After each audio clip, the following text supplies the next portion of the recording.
I know there are a lot of people who want to testify. We may not get to everyone today, but we do intend to take more testimony next week. Senators Runstead and Senators Johnson have been very fierce advocates of reforms to our guardianship system.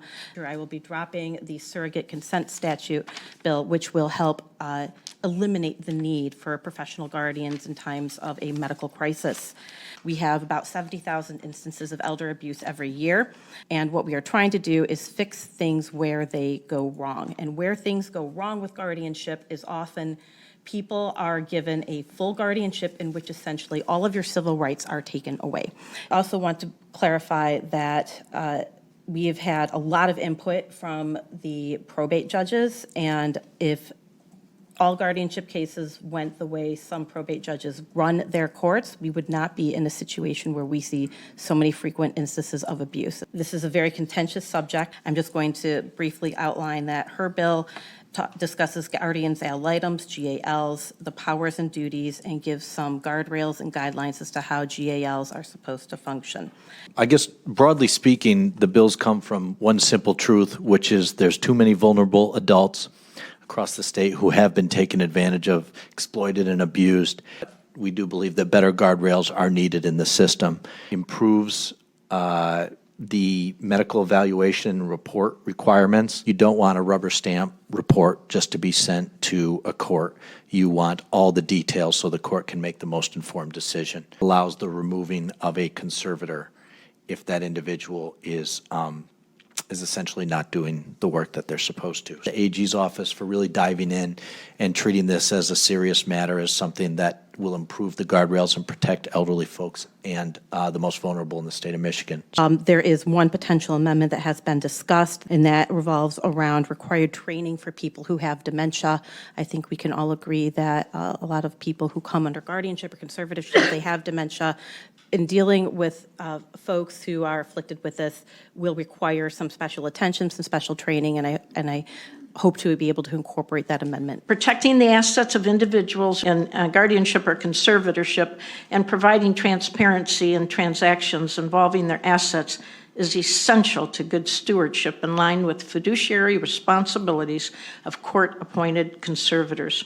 A system that ignores the rights of vulnerable adults and dehumanizes them and ignores the concerns of family members doesn't do justice, and it must be changed.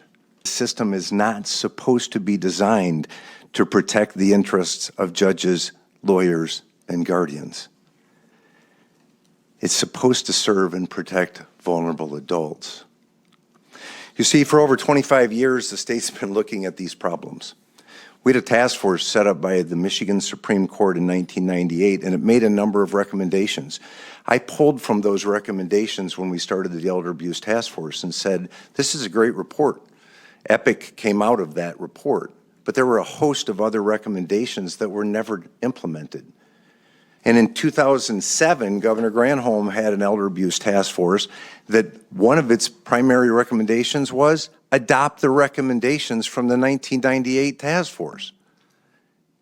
Here we are 25 years later, and we still have not adopted all of the recommendations from that task force. The Attorney General and the Supreme Court created the Elder Abuse Task Force in 2019, which I chair. There are common sense reforms in those recommendations that are long overdue, including the Financial Exploitation Act to make banks and credit unions mandatory reporters. We worked on that for 30 years to get them on board. The number of reports of suspicious activities went from 700 that were classified as elder abuse to 2,100 in 1 year.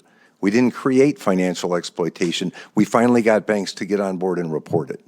It's been introduced to amend the continuing criminal enterprise statute, which is our racketeering statute, to add elder financial exploitation into that bill. All of the other embezzlements are already in there. It's just that because of the timing of when racketeering was passed versus when elder financial exploitation was passed, the second one didn't get in. It will give us another tool to stop organized criminal activity from targeting elder and vulnerable adults. When we did the tour, what we found out was there were a number of shortcomings in the existing system. We heard from county after county complaints that a family member was denied being appointed a guardian for their own parent, and a professional guardian was appointed instead with no explanation on the record of why. In addition to that, the letters of authority would expire every 15 months. In addition to that, the guardian ad litem is described as the eyes and ears of the court. Well, if so, then we need to do a better job of being their eyes and ears. We trust that if judges get better information, they'll make better decisions. That's the way the system's supposed to work. Creates at least the opportunity for the guardian ad litem report to be more detailed, and it does allow the court at any time to stop the proceeding and look at potential alternatives. It's about due process. It's about fundamental fairness in the system. We bend over backwards for people that are accused of committing crimes to make sure their due process rights are protected. These people didn't commit a crime. They got old and frail. And yet we can't figure out a way to give them due process? These are basic due process rights. According to the State Court Administrator's Office, this is a superhighway. When you get on, there's no off-ramps. They don't just one day you get turned loose. That doesn't happen. So it's all got to happen up front. We have to do the due process protections because once you get on the highway, there's no off-ramp. You got to die to get out of this system. If you're handling somebody else's money, it's not too much to ask that you follow the prudent investor rule. This is an outstanding idea.